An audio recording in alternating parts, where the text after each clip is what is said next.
Hello, my name is Jacob Monk. Welcome to a little video about Danish hate campaign. We are starting in 1520 and we are ending in 2021. So that's the historical time limit we have for our analysis of the Danish hate campaigns. And in this time period, we've had 8 big campaigns against other countries, against other people. I would say it's not exactly racist campaign, but anti-national campaigns against other countries and the citizens in these countries and the politics of their leaders and their military and their political goals and so on. So Danish hate campaigns has always been the pre-runner for Danish wars. And in most of these campaigns, they have ended out in wars. But let's start here with the first campaign. And the first campaign we will talk about is from 1520. It was called Det Stockholmske Blodbad, the Swedish Stockholmish Massacre. Well, the Danish king, Christian II, he believed that the nobility of Sweden, they didn't want to unite with Denmark in the so-called Kalmar Union. It's a union they had made earlier, and they were also heretics in relationship to the Christian religion run by the Pope in Rome. It was in Catholic times before the Reformation in Denmark. And Christian II, he was so angry that he went to Stockholm and he beheaded 82 of the nobilities of Sweden. That is the majority of the leaders in the Swedish society. And from there have always been bad blood between Sweden and Denmark, not only when it comes to football, but also when it comes to politics and a lot of other things. It started with the Stockholm Massacre, Det Stockholmske Blodbad. But let's continue to the next example. And here we're talking about the so-called Reformation in Denmark. In Sweden, they have never had any Reformation because they have changed from Catholic religion to Protestant religion.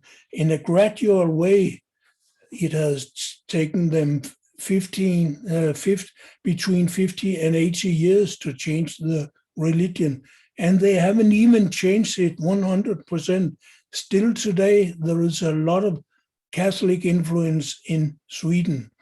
So they have made a change of religion in a partly way. They have changed maybe 50 or 70% of their religion, but they still admire the Pope. And there are still a lot of Swedish Christians, member of the state church, that want the church to be united with the Pope in Rome. So Reformation, it is a Danish phenomenon, and the Reformation was a military coup against the legal rulers of Denmark before 1536. It was made by a German general called Rantzau. He was hired, he had mercenaries, they were hired by the Danish king. The Danish king had his money from the Øresund tax. You know, the Danes, they controlled Øresund, the sail route from the whole world down to Balticum, to Russia, to Poland, Estland, Letland, Lithuania, Germany, and a lot of other states. So this was a very important sail route. It still is today, but it was even more important before train and air traffic was invented. And therefore Denmark and the Danish king, they earned a lot of money by controlling this sail route. And these money, they were used to buy weapons and to hire mercenaries that could make a military campaign against the citizens of Jutland, of Fyn, of Copenhagen, of Skåne, in 4 military campaigns that ended up in the leader of the Catholic majority in Denmark, Skipper Clement. He was beheaded in Jutland. And Copenhagen, the main city of Denmark, was besieged for around 1 year. And after that, it was conquered because the citizens didn't have anything to eat. They had to give up. So the Reformation was not an uprising from below. It was not a democratic uprising of citizens wanting another religion. It was a military coup from above. But now let's continue. I just have to tell the viewers that, of course, before and after this military coup, there was a big campaign against the Pope in Rome and against the Catholic religion. And it was forbidden to be Catholic in Denmark after the Reformation. If you went to Germany, to France, Italy, and you were educated at universities run by Catholics, then you would lose your citizens' right when you came back to Denmark. And if you were a priest or a nun, you would be executed. So the Reformation was not in any way any kind of liberation for the Danes. It was exactly the opposite. So let's go on from the Reformation up until 1537.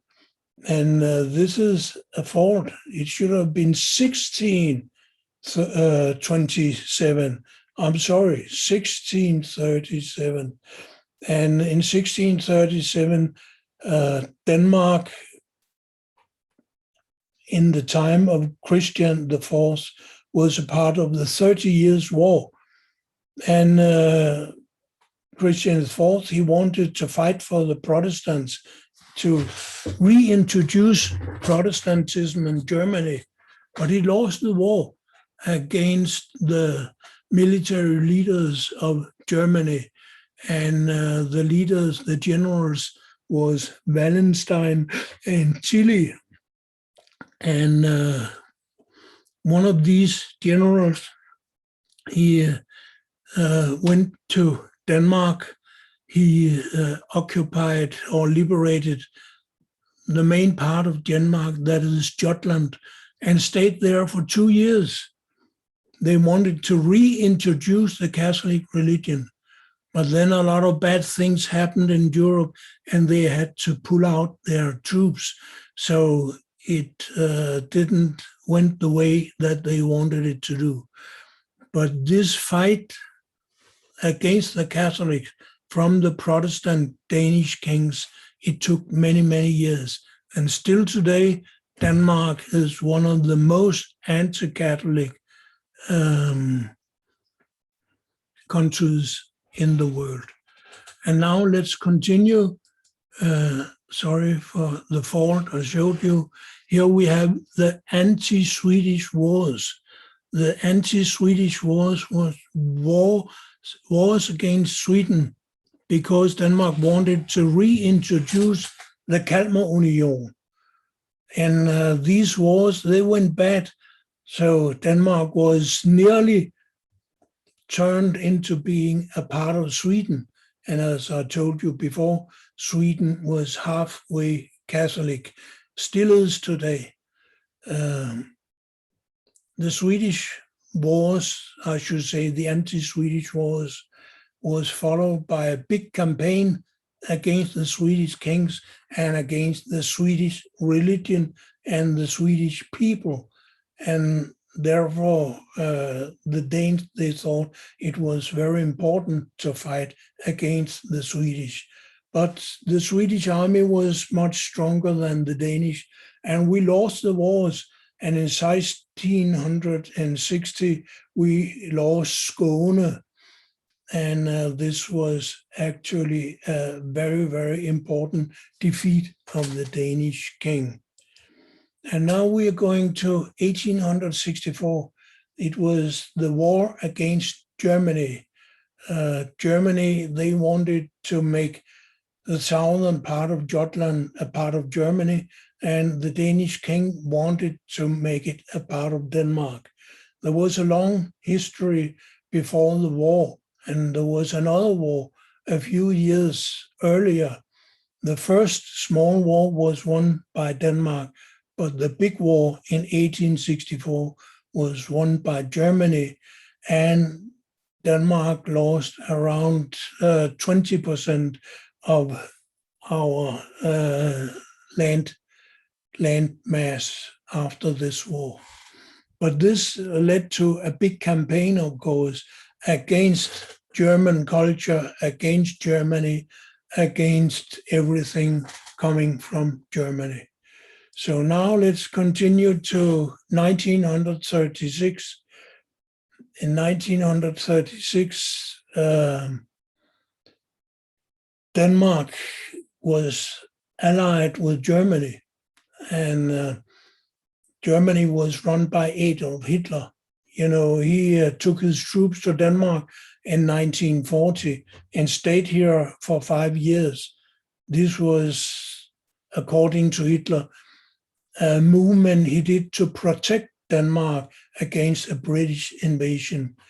But the anti-Komintern pact was a pact against communist parties all over the world. And we had a big communist party in Denmark, so this was very important. And after the anti-Komintern pact, anti-Komintern treaty, the Danish government had to prosecute communists and put them in concentration camps. And that is exactly what happened.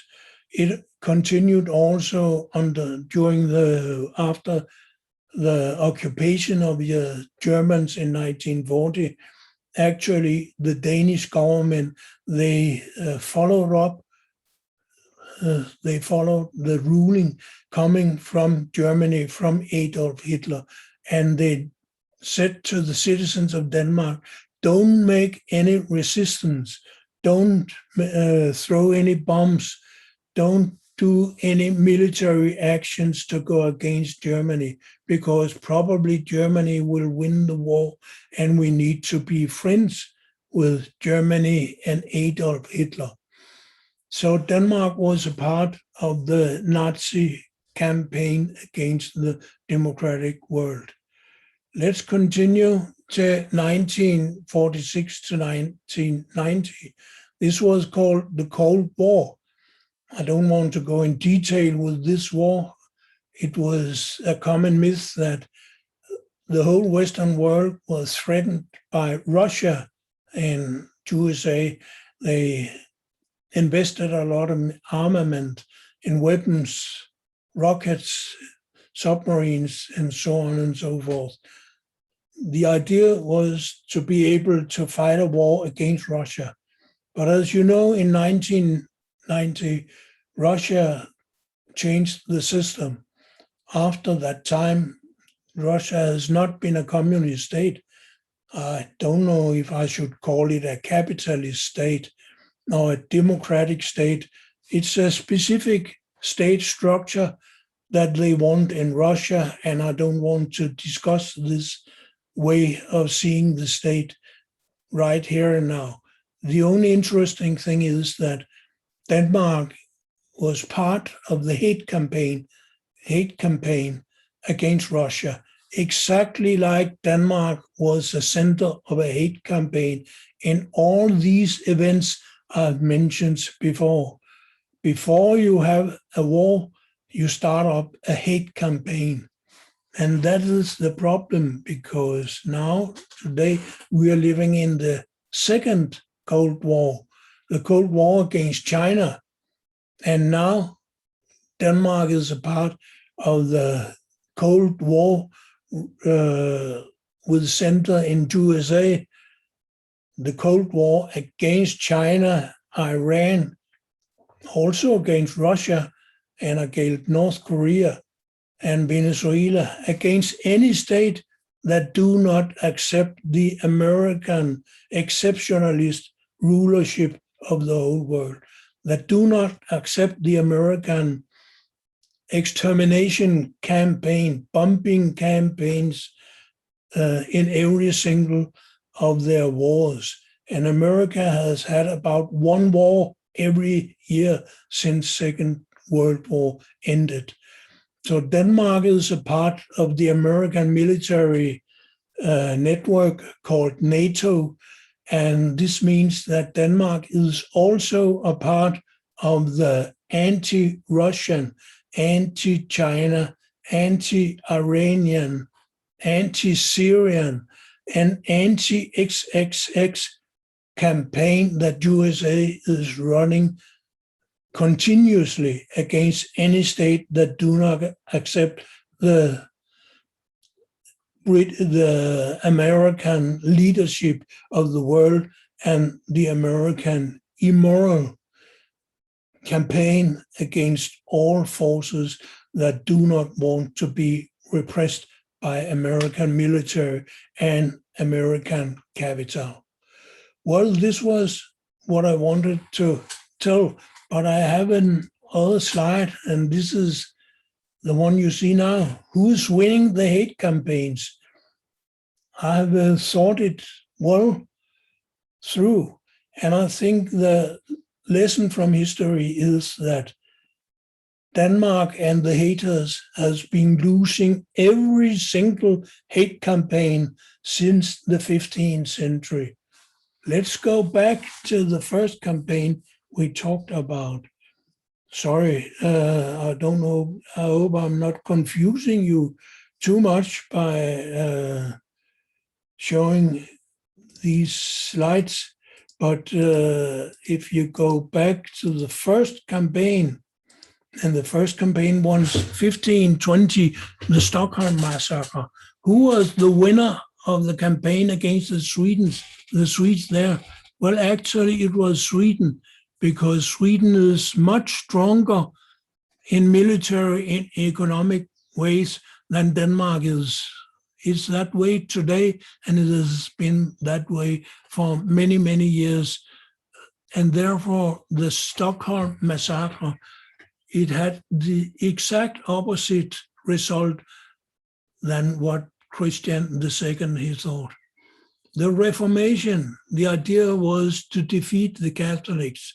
Well, in Denmark, we don't have too many Catholics, but all over the world, the Catholic Church is a big success also today. But the Danish Lutheran religion is a total fiasco. There is no Lutheran religion other places than in Scandinavia, Denmark, and Norway. Even in Sweden, the Lutheran religion has been changing a lot. And maybe it will change in Denmark too. But seen at a global scale, the Reformation was a total disaster. Let's go to the 30 Years' War. Sorry, it's not 1527, it's 1627. And this 30 Years' War was the Protestants trying to conquer Europe for Protestantism. It was also a total fiasco, and there's never been more Catholics in Europe than there is today. Now we go to the Swedish Wars. The Swedish Wars the idea was to make Sweden a part of Denmark, a part of the Kalmar Union that was a big Scandinavian union run by the Danish kings. And the Swedes didn't want to be a part of this union because they thought they would be repressed. And I'm quite sure they were right. So this was a total fiasco. As I've told you, Denmark lost the Swedish wars. And here we have 1864, another war that Denmark lost. And the idea was to reduce Germany and to expand Denmark. So more people spoke Danish and less people spoke German language. The result was exactly opposite. And here we have an anti-Komintern treaty. Well, what was the result of the anti-Komintern treaty between Denmark and Adolf Hitler? Well, as you know, Adolf Hitler, he lost the war. And after the war, a lot of European countries and China and Asian countries and Southern American countries, they were introduced to communism and socialism. And still today, 2021, the communist parties in many, many countries are the leading parties in those whole state. That goes for China, for Vietnam, for Cuba, and other smaller countries. So the anti-Komintern treaty had the exact opposite result than the idea was when it was established. And now we're coming to the Cold War against Russia. Well, the communist Russia is not existing anymore. So you could say it was maybe a successful, but Russia today is allied with China, and China is a much, much bigger and much more prosperous state. And they don't have socialism. They don't have Russian communism. No, they have socialism with Chinese characteristic. The state is run by a communist party. And they are one of the most prosperous states in the whole world. So China is a big success. And this is interesting to talk about when we think about the Cold War, the ongoing Cold War with NATO countries in one camp and China and Russia in the other camp, and a lot of Asian countries trying to decide who they will support and who they will not support. I'm quite sure they don't want to be fixed in some kind of battle lines against one of the other states. So the American campaign to try to start up a kind of third world war, I'm quite sure it will not succeed.